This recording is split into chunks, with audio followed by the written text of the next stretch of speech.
Hello students, स्वागत है आज के इस नए वीडियो में। आज हम लोग शुरू करने वाले हैं क्लास 12th का पहला चैप्टर मैथमेटिक्स का संबंध एवं फलन। बहुत दिन के बाद मैथमेटिक्स की कोई वीडियो आ रही है। क्लास 12 शुरू किए हैं, कोशिश करेंगे कि ये पूरा चैप्टर लगातार में आप लोग को धीरे धीरे करके पूरा ख़त्म कर दें। आज हम लोग पढ़ेंगे संबंध एवं फलन। तो आप सभी लोग इस बात को ध्यान में रखिएगा कि जो भी आप लोगों ने पिछले क्लास में पढ़ा है उन सबको एक बार रिवाइज ज़रूर कर लीजिएगा। पिछले क्लास का यदि आपको क्लियर रहेगा तो ये भी और आपको अच्छे से समझ में आएगा। वैसे अभी जो मैं बताऊंगा वो पहले पिछले क्लास का थोड़ा बहुत रिवीजन करवा दूंगा जो आप लोग को काम आने वाला है। उसके बाद फिर मैं इस क्लास में मतलब 12th में जो भी कुछ आपको ज़रूरत पड़ेंगे उसके बारे में बताऊंगा। संबंध एवं फलन। संबंध तो आप सभी लोग जानते ही होंगे, फलन भी आप लोग जानते होंगे। संबंध एवं फलन क्या है वो चीज़ आप लोग आज देख लीजिए। जैसे मान के चलते हैं कि हमारे पास कोई समुच्चय ए है, कोई सेट ए है जिसके अवयव हैं 1 2 3। समुच्चय ए के जो अवयव हैं वो हैं 1 2 3 और समुच्चय बी जो है उनके अवयव हैं 7 8 और 9। तो इसका कार्तीय गुणनफल क्या होगा?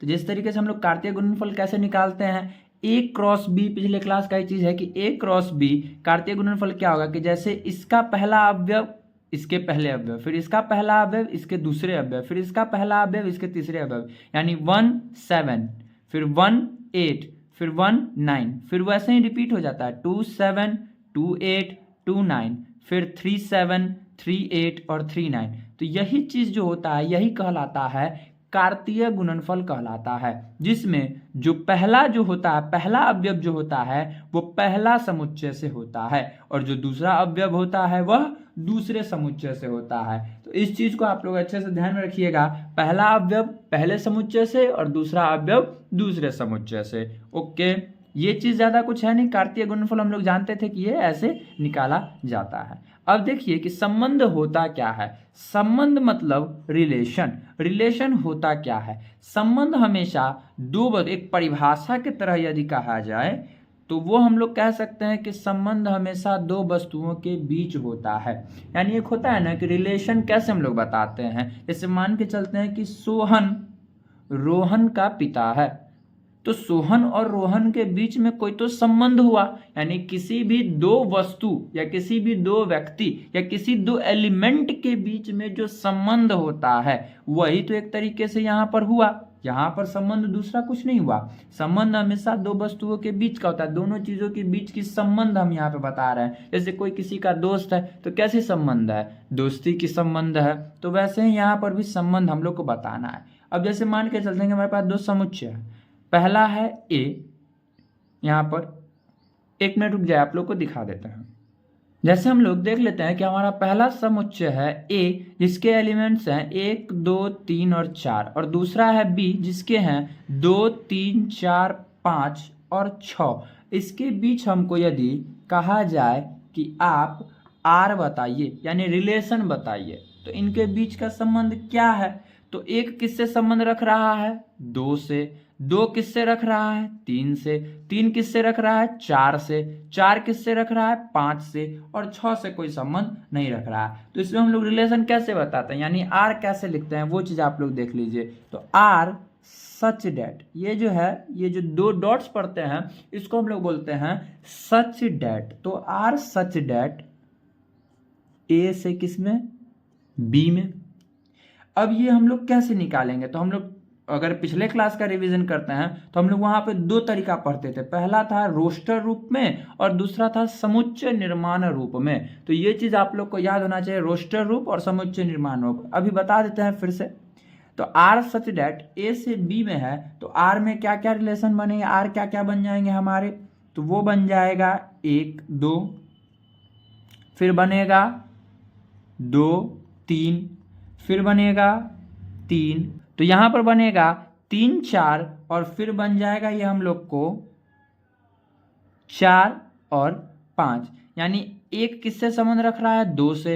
2 किससे रख रहा है? 3 से। 3 किससे रख रहा है? 4 से। और 4 किससे रख रहा है? 5 से। तो ये सब हमारे क्या बनेंगे? रिलेशन बनेंगे। तो ये किस रूप में लिखा हुआ है? तो ये जो लिखा हुआ है वह लिखा हुआ है रोस्टर रूप में, इसी को हम लोग बोलते हैं रोस्टर रूप। तो ये जो लिखा हुआ है वो रोस्टर रूप में लिखा हुआ है। अगर इसी चीज को हमको कहा जाए समुच्चय निर्माण रूप में लिखने के लिए तो वो कैसे लिखेंगे, सो देख लीजिए आप लोग। ऐसे मान के चलते हैं कि ये जो है हमारा एलिमेंट्स है, तो इसको ले लेते हैं x और इसको क्या देते हैं y। तो ये क्या हो जाएगा x, y सच डेट, x और y के रूप में लिखते हैं x, y सच डेट। अब ये देखिए एक मतलब प्रॉपर ढंग से दिख रहा है और सही चीज देखिए तो हमेशा जो x है उससे y एक ज्यादा है, यानी जो y जो है वो x से एक ज्यादा है। एक है तो +1 2, 2 है तो +1 3, 3 है +1 4, 4 है तो +1 5, यानी यहाँ पर जो y है वह क्या है x+1 है, x से एक ज्यादा है। तो ये चीज दिखा, इसको ऐसे लिख दिए और यहाँ पर x बिलोंग किससे करेगा, a से करेगा, और y बिलोंग किससे करेगा, b से करेगा। तो ये चीज रोस्टर रूप हुआ। लेकिन अभी जो हम लोगों ने लिखा यह क्या कहलाएगा, यह कहलाया जाएगा समुच्चय निर्माण रूप। इसी को हम लोग बोलते हैं समुच्चय निर्माण रूप। तो ये चीज भी आप लोग जान जाइए। तो ये हम लोग रिलेशन निकाले यानी आर निकालना सीख गए। ऐसे ही यदि मान करके चलते हैं कोई दूसरा हमको एग्जाम्पल आ जाए तो दूसरा एग्जाम्पल करके देखते हैं। एग्जाम्पल देखिए, यहाँ पर मान करके चलते हैं कि वहां पर जो हमने एलिमेंट्स लिए थे वो ए और बी, मतलब सॉरी जो समुच्चय लिए थे, जो परिवार लिए थे, एक तरीके से आप परिवार भी बोल सकते हो कि जो परिवार लिए थे वो ए और बी लिए थे। जरूरी नहीं है कि दोनों डिफरेंट ही होने चाहिए। जैसे यहाँ पे हमने पी और पी लिया, दोनों का दोनों हमने सेम ही लिया, पी और पी लिया। अब इस पे कैसे बनता है ये चीज अब आप लोग देख लीजिए। तो कोई दिक्कत नहीं है यदि हम समुच्चय P और P ही ले रहे हैं तो इसमें कोई प्रॉब्लम नहीं है। और इनफैक्ट यही चीज हम लोग को 12th में पढ़ना है, इसी चीज पे हम लोग को फोकस करना है कि आखिर कैसे ये जो P और P का ही संबंध, मतलब खुद से खुद का संबंध कैसे बताया जाए। संबंध में चेंज नहीं होगा, संबंध क्या होगा, वो खुद से खुद का संबंध होगा, वो कैसे बताएं। तो ये संबंध रख ही सकता है। अब जैसे P के एलिमेंट 1 2 3 4 है, इधर भी 1 2 3 4 है, कोई दिक्कत नहीं है। इसमें यदि हमको दिया हुआ है कि y is greater than x, y जो है वो x से क्या है, बड़ा है। तो इसमें क्या क्या हो सकते हैं, y जो है x से बड़ा कौन कौन से हो सकते हैं, क्या क्या हो सकते हैं। तो आप देख सकते हैं 1 से बड़ा कौन कौन है, तो 1 से बड़ा 2 है, फिर 1 से बड़ा 3 है, फिर 1 से बड़ा 4 है। ओके, कोई प्रॉब्लम नहीं है यहाँ तक। अब इस पर यदि ध्यान दिया जाए तो 2 पे आइए। 2 से बड़ा कौन है, 2 से बड़ा 2 है, नहीं 2 से बड़ा कौन होगा, 3 होगा, और 2 से बड़ा एक और है वो 4 है। अब 3 से बड़ा कौन है, 3 से बड़ा तो बस एक ही आ रहा है जो कि है 4, और 4 से बड़ा तो कोई है ही नहीं।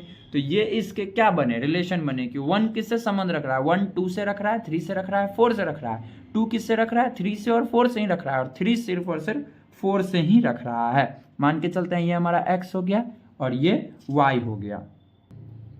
तो अब जब इसका रिलेशन बोला जाएगा निकालने के लिए तो कैसे निकालेंगे, वही चीज होगा, रिलेशन आर सच डेट। यहाँ पे वहां a से b लिखे थे लेकिन यहाँ तो कुछ नहीं, यहाँ p से क्या, p में, तो r सच डेट p से p में। तो इसमें r क्या क्या निकलेंगे सो बताइए।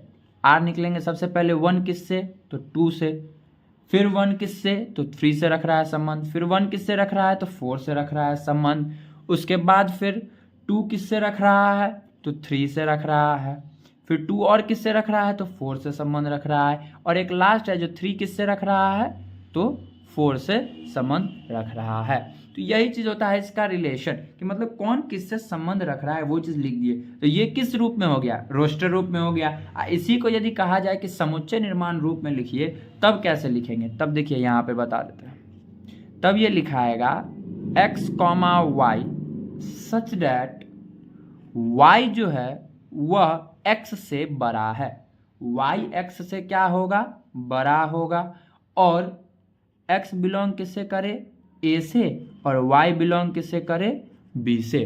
बस यही तो चीज है, ये हो गया आपको समुच्चय निर्माण रूप।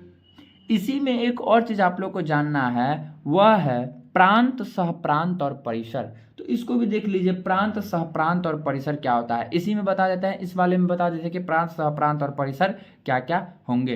प्रांत होता है जो P, ये पहले वाले x वाले जो होंगे उसमें कौन कौन यूज में आया है, तो उसमें कौन कौन आया है यूज में, 1 2 3, तो प्रांत हो जाएगा 1 2 और 3। सहप्रांत जो है वह क्या हो जाएगा, तो वह हो जाएगा पूरा, समुच्चय P जो है वो पूरा हो जाएगा, तो वह हो जाएगा आपको समुच्चय P। और परिसर जो है वह क्या होगा, तो परिसर हो जाएगा कि समुच्चय P में कौन कौन यूज में आया है, तो वह आया है 2 3 और 4 आया है। तो ये चीज हो गया, प्रांत, सहप्रांत और परिसर भी आप लोग को समझ में आ गया। अब देखिए आगे हम लोग को पढ़ना है संबंधों के प्रकार।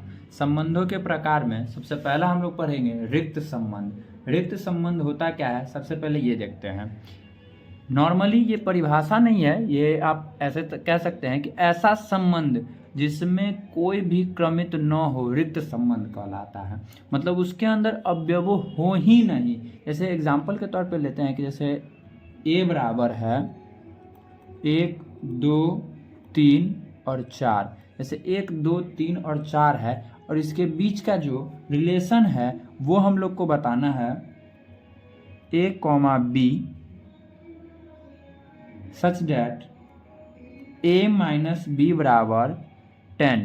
हम लोग को रिलेशन दिया हुआ है कि a माइनस बी है, जो मतलब ये a और ये b दोनों बिलोंग करेगा समुच्चय a से ही, यानी ये a से ही a भी है और b भी इस a से ही है, दोनों का देखिए वही है कि a minus B equals to 10, यानी कि a और b के जो बीच का अंतर है वो 10 होना चाहिए। यदि हम इसके सबसे बड़े से सबसे छोटे को भी माइनस करते हैं फिर भी अंतर कितना आएगा, 3 आएगा। 10 तो कभी आ ही नहीं सकता, 10 तो कभी आ ही नहीं सकता। तो ऐसा समुच्चय क्या होगा, तो ये ऐसा समुच्चय क्या होगा, रिक्त समुच्चय होगा। ये जो साइन होता है ना, ये रिक्त समुच्चय का साइन होता है। जहां पर ये साइन दिया हुआ है मतलब समझ जाइए कि यह समुच्चय कैसा है, रिक्त है। मतलब सॉरी, ये संबंध कैसा है, रिक्त है। समुच्चय बोल रहे हैं बार बार, आई एम सॉरी। ये जो संबंध है वह रिक्त संबंध कहलाएगा। तो इसका जो a और b का जो संबंध होगा वह रिक्त होगा। b भी a से ही संबंध रखता है और a भी a से ही संबंध रखता है। अब यदि इसका प्रॉपर परिभाषा की बात की जाए तो आपको परिभाषा हो जाएगा कि किसी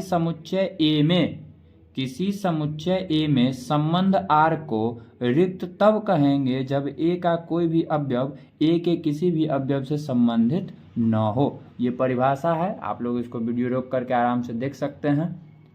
अब दूसरा है सार्वत्रिक समुच्चय। सार्वत्रिक संबंध कहता है कि किसी समुच्चय A में संबंध R को सार्वत्रिक संबंध तब कहेंगे यदि A का प्रत्येक अवयव A के सभी अवयवों से संबंधित हो। जैसे मान करके चलते हैं कि A बराबर 1 2 3 है और इसके बीच का रिलेशन संबंध जो है वह दिया हुआ है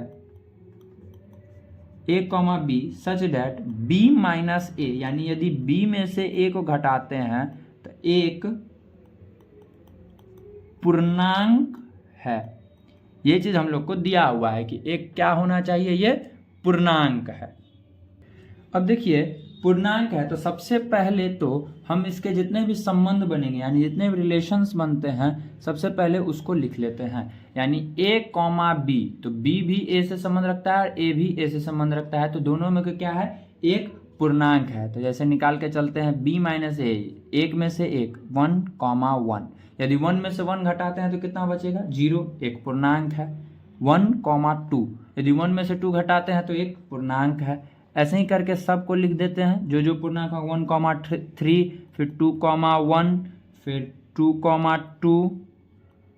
2, 3, उसके बाद हो जाएगा 3, 1, 3, 2 और 3, 3। ये इसके सभी क्या बन जाते हैं, संबंध बन जाते हैं। अब यदि हमको कहा जाए कि इन दोनों के बीच कार्तीय गुणनफल निकालने के लिए, यदि इनका कार्तीय गुणनफल यानी a क्रॉस a निकालना पड़े, b भी तो a ही है, a भी a है और b भी a है, तो यदि हमको इसका a क्रॉस a कहा जाए निकालने के लिए, यानी कार्तीय गुणनफल निकालने के लिए कहा जाए, तो वह क्या होगा, यानी इनके ही अंदर के सभी अवयव इनके ही साथ, तो वो भी क्या होंगे, एकदम सेम टू सेम होंगे। 1,1, 1,2, 1,3, यानी 1 जो है तीनों के साथ कर लिया।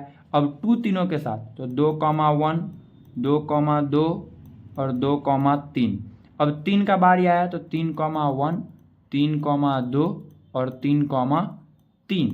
यानी कि यहाँ पर देखिए कि जो संबंध है रिलेशन आर वो और जो कार्तीय गुणनफल है ए क्रॉस ए वो दोनों का दोनों एक दूसरे के बराबर है, एकदम सेम टू सेम है। यानी रिलेशन आर जो है वो ए क्रॉस ए के बराबर है। तो ऐसा जब भी हमको संबंध बनता है तो उसी संबंध को कहा जाता है सार्वत्रिक संबंध। रिक्त संबंध होता है जिसके अंदर कोई भी क्रमित हो ही नहीं, कोई भी अवयव हो ही नहीं। और सार्वत्रिक संबंध होता है कि जो कार्तीय गुणनफल है वो और जो उसके बीच जो रिलेशन निकला है वो दोनों बराबर होना चाहिए, दोनों एक दूसरे के बराबर हो, तो वही कहलाता है सार्वत्रिक संबंध। अभी संबंधों के प्रकार खत्म नहीं हुए हैं, अभी 3 इंपॉर्टेंट प्रकार बचे हुए हैं जिन पर ये पूरा का पूरा एक्सरसाइज है। वो आपको आता है स्वतुल्य, सममित और संक्रामक। तो अब बारी है उसकी पढ़ने की।